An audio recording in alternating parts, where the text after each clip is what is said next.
A college level task force is going to be put together to start on a regular basis to assess the ethical parts of the tools that we may want to be using it and provide some guidance to all of us. So this is one of the things we did from early on. Then as far as our curriculum, we started with doing an extensive faculty training and certification. Our cybersecurity course, our healthcare faculty, our business faculty, manufacturing, for the last 2 years they have been attending and becoming certified in AI and the different certifications that we need so that we can start to teach our students in our classroom. Not only we've been doing that, we are already for the last 2 years going around national conferences and presenting what we are doing at the college to prepare our student and community for AI. And also course syllabus. Our Blackboard has already been embedded with AI tools, so all of our faculty already are using some portion of it. And we have a lot of partnerships. All these partnerships that we have, Intel, Google, Apple, all those provide us with extensive amount of software and capabilities that we have been already utilizing to embed and improve and extend our curriculum. I don't know if Dr. Sul is reminded to mention that, but next fall we are going to have our credit program in AI certificate and AI associate degree. Those are the things that took us about 2 years to develop, and they're going to be coming out next fall. To prepare for that, that's why we have to have our faculty to get their certification ahead of time to be able for us to do the program. So, what are we doing for the community members? We are doing all this for us, for our staff, faculty. So I have asked all of our departments, credit and non-credit, they have worked very diligently, very fast to put together something that we can bring to the community members. So this is called Essential of AI. It's going to be offered through our Olivia De La Rosa's area, Continuing Education and Workforce Development. You can already start to register for this thing. Please, you have this information on back of the booklets.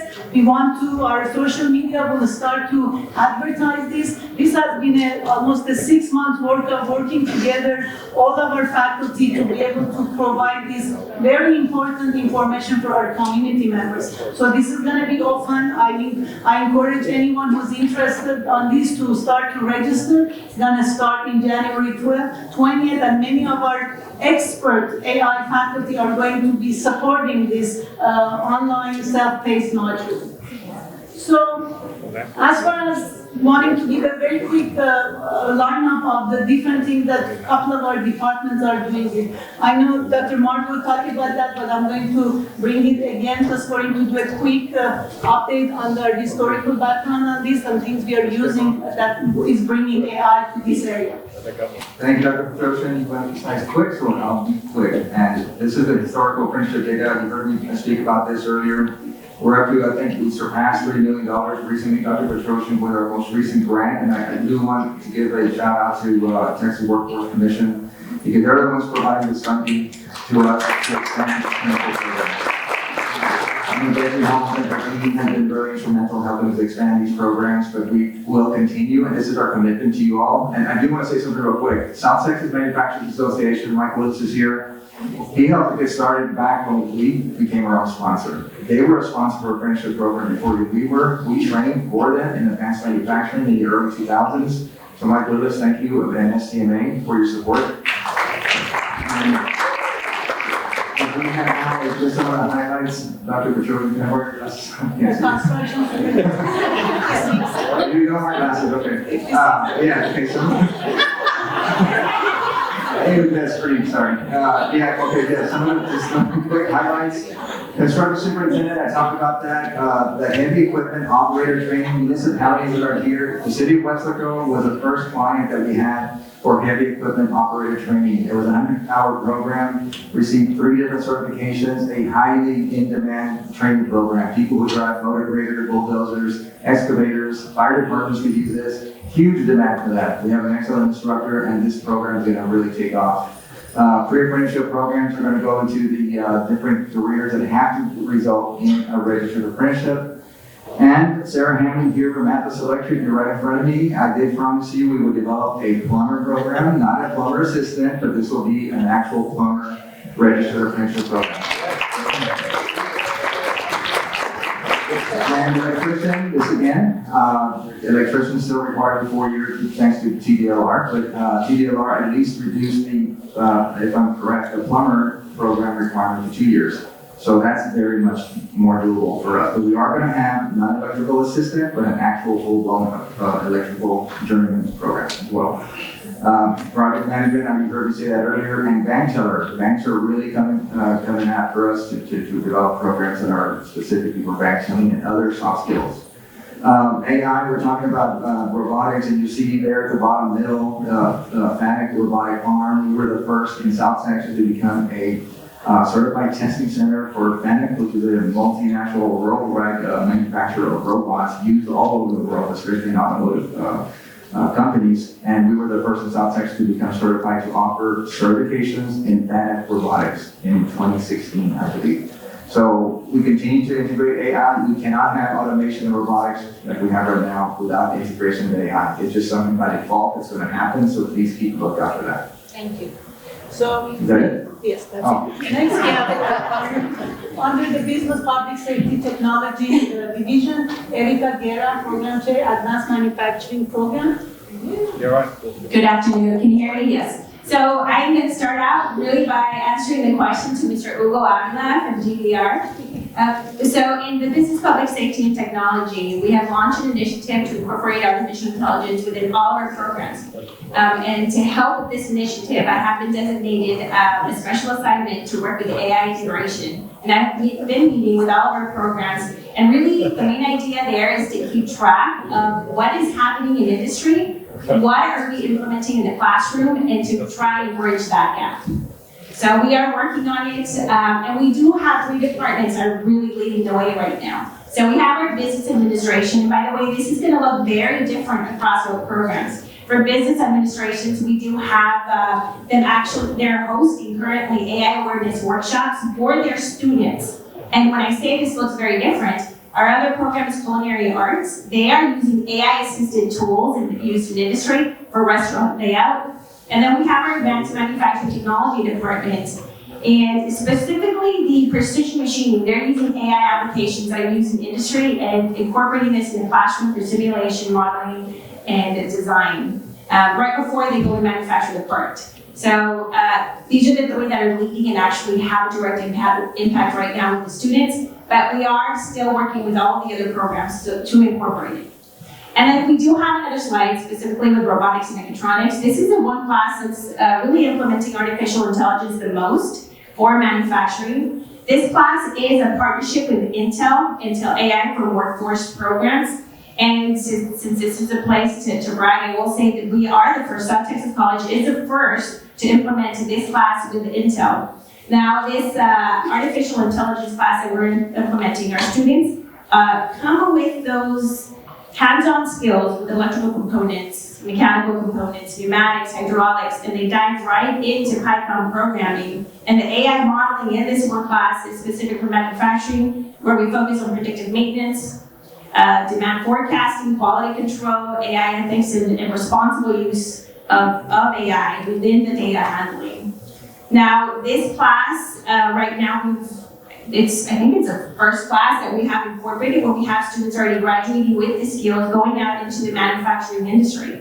And with this class too, well, just to get here, right, I really have to thank our advisory committee. I know we had several members here, but in order for us to be able to incorporate a class or change our curriculum, we have a very active advisory committee that's made up of 10 to 12 members. We had 3 here, and really slowly had to go back to their manufacturing companies. We still have Mike Willis, so thank you for, again, right, for being so active in your advisory committee meeting. Besides that, this one class that we also have ongoing grants. We've had multiple artificial intelligence grants. The one that I just currently want to talk on is the one that we have right now with the American Association of Community Colleges and General Motors.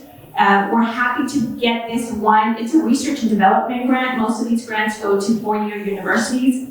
And what the goal for this grant is to bring in sensor data, real-time sensor data, and use that for AI modeling that we're already doing in our classroom. Classroom right now, currently we're doing simulated. So this is really going to help our students, since our students are going to be technicians and operators, integrating a lot of the sensor data that's into the AI models. So that's what we're doing in our business, public safety, and technology, and our advanced manufacturing programs. Under the Division of Math Science, Information Technology, and Bachelor under Dr. Ali Esmaili's leadership, they are doing a lot of outstanding work incorporating AI and providing a lot of certification already through their program. This is pretty small. Do you need to come over here to see it, or you No. okay? Check that. You have to change those slides next time you get there. Good. Good morning, everyone. Can you hear me? Yes, yes.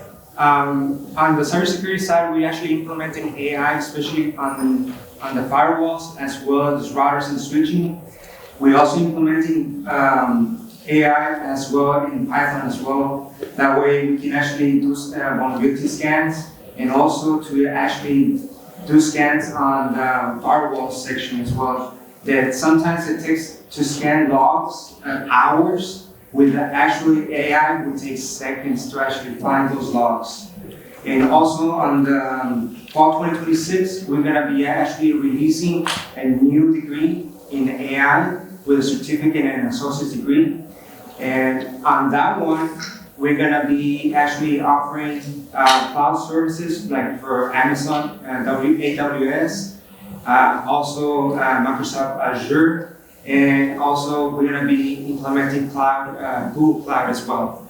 All those will help the students actually get their hands on the AIs for the cloud services, because that's actually right now on the work side, on the workforce. And also, we're going to be implementing agent AIs as well. And all those, we also have industry certifications. On the cybersecurity, we have 7 industry certifications, and they're all TA recognized. And on the AI, right now we have 5 industry certifications that are gonna come up for the fall. You covered them? Yeah. Wonderful. They're very busy. That department really has led all the artificial intelligence and also the industry certification. And we have embedded a lot of them into our dual credit courses that we offer. So many of our ISP partners are already been able to get many of this certification through our program offerings. Then we have, of course, our health science profession division. Our dean is still here with us. Here with Dr. Margo is over there with us. And we have Dr. Jayson Valerio, who is our regional healthcare liaison, who will provide some comments about where we are with AI in healthcare. I have to bring my backpack, Mr. You have to bring your back.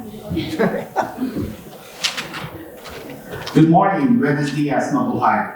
Again, my name is Jayson Valerio. I'm here to represent the use of AI in healthcare. Now, before I enumerate to you the different things on how we use AI in healthcare, especially in teaching and learning pedagogy in our day-to-day work, I must say that there is a considerable amount of level of skepticism when AI is mentioned in healthcare education. The concerns are basically founded because of probably threat to intellectual property, plagiarism, breach of academic integrity, and not to mention there are also ethical and also psychological considerations, some of which is because it involves the use of patients' information. We have to abide by HIPAA and protect the health information of our patients. And as far as psychological consideration is concerned, I know one of our panelists already alluded to that there could be an overdependence on the use of AI. And this is very frightening in a sense, because it may erode human agency, ultimately weaken critical judgment and critical reasoning skills.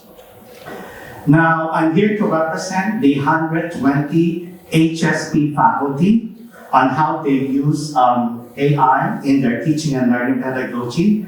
And Dr. VA and I did an informal survey on our faculty, and how they use AI in their activity is the telehealth and the AI. And the reason why I mentioned this at first, because we our newest gadget is here now, and we want to showcase it.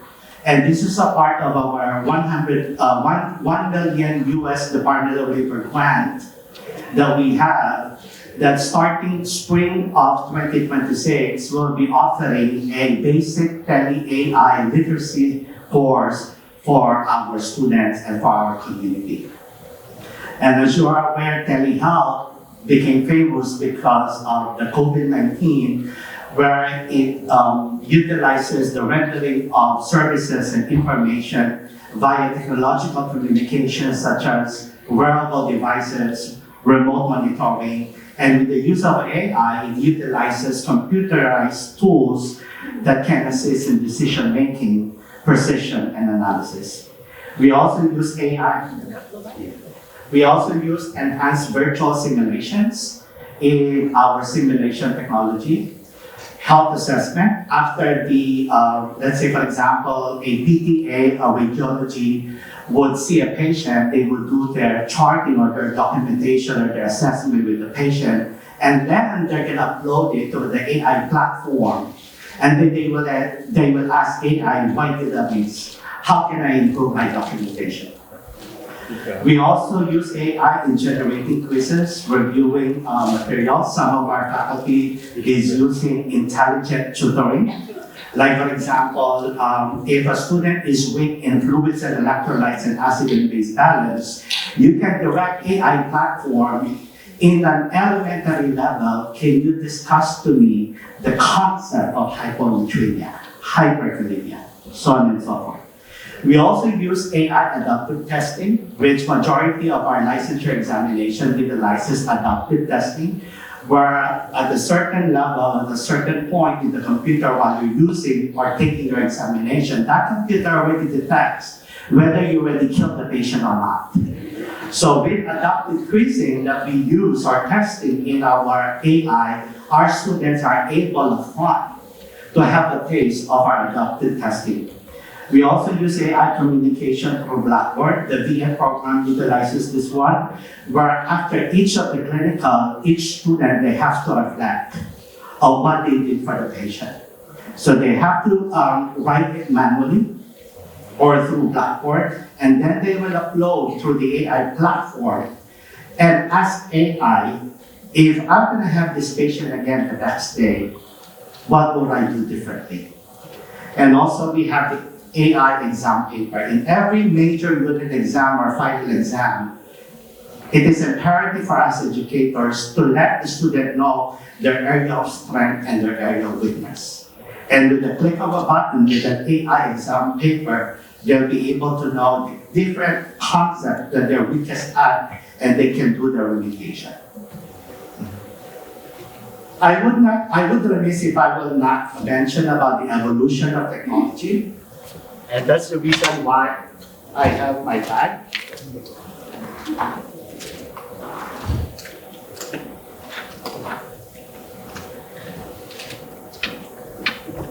I'm a home health nurse, so in 1998, this is my first cell phone. I was so happy that I got it. This is how I communicate with my patients. Okay? My assignment is all the way from Saladan to Laredo. So I know Rio Grande, Roma, Lopeño, Salineño, Chihuahua, Zapata, so on and so forth. Then after 1 year, I got a salary increase. So and then I got a beeper. Right?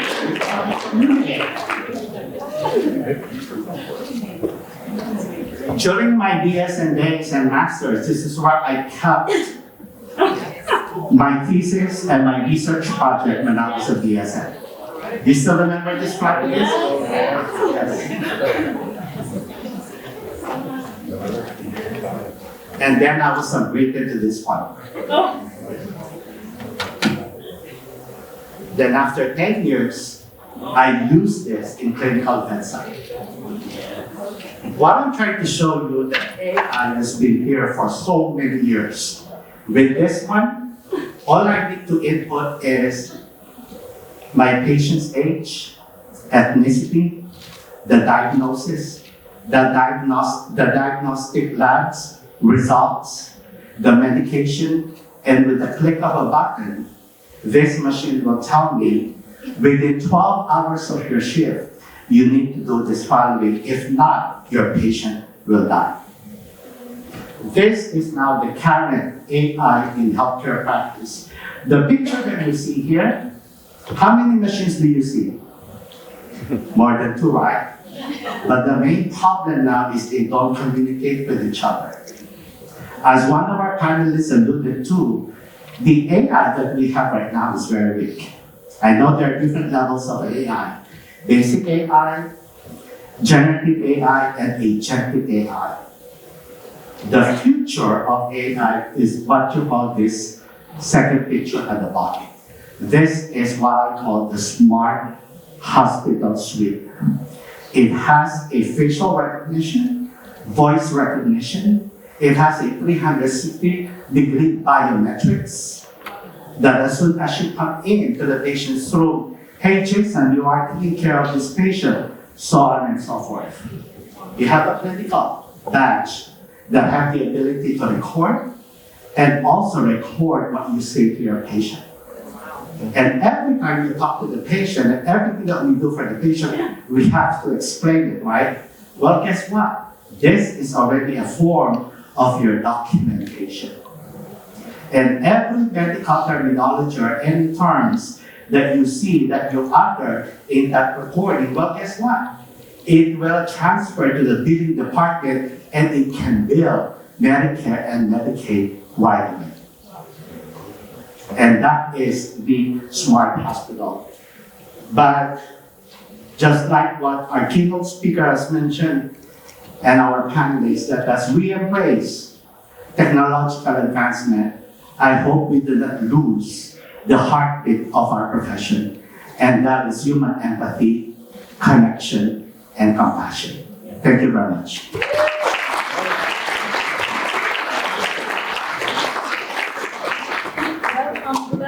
Dr. Valerio come last. Then I know all of our other panelists could have brought lots of prop with them. So I'm so glad by chance he was the last. Great, thank you. There's an HR in healthcare is going to be one of those that's going to be impacted the most. This is just a snapshot of what we are doing with our curriculum. We really have every program involved. Our academic programs are already starting to take some of the tools and embed into their program. So I think we have always been very proud to be leading in any type of innovation, and AI is no different. So I think that I'm hoping by just a very quick snapshot of some of our programs that we couldn't bring every 54 different chairs here to talk about their program, but this is a snapshot. So I want you to know that we are listening to our community, to our stakeholders. That's why we have the Workforce Summit, because every year we have to make sure that what we are doing is aligned with what the needs are. At the end of we are almost to the end, we are going to have a survey that we will ask all of our attendees to give a feedback to us. We use this information to really improve and adjust and make sure we are aligning with the needs of our community. So let's see, I think I have just a reminder again, please share this with your community. This is available. It took us a lot of quick work. I wanted it to be ready for this meeting, so I have to thank all of our people here. Yes, please come. I think Erika now wants to say something. Like, you know, Yes. It's going to be the last one. Yes, I'm gonna just to kind of close this, right? With what we're doing in manufacturing, I have been asked to speak at different conferences, national conferences, where I've been to like California, DC. The next one that's coming up is in New Orleans. But what I love that I'm doing, right? I'm representing, and a lot of this AI implementation is not just us, the faces that you're seeing here, but we have a lot of departments that are really helping behind our grants office, our IT department, our academic affairs, right? So we're the faces right now where we're going and talking about what we're doing at South Texas College, but there's so many other departments that are really the support for us to be able to implement this in the classroom and really affect our students. And so with that being said, whenever I do go, I like to say, like, I am from South Texas, I am from Texas, South Texas, and really represent what we're doing here with artificial intelligence already, not what's coming, but what we're doing right now here directly impacting the students. Thank you so much.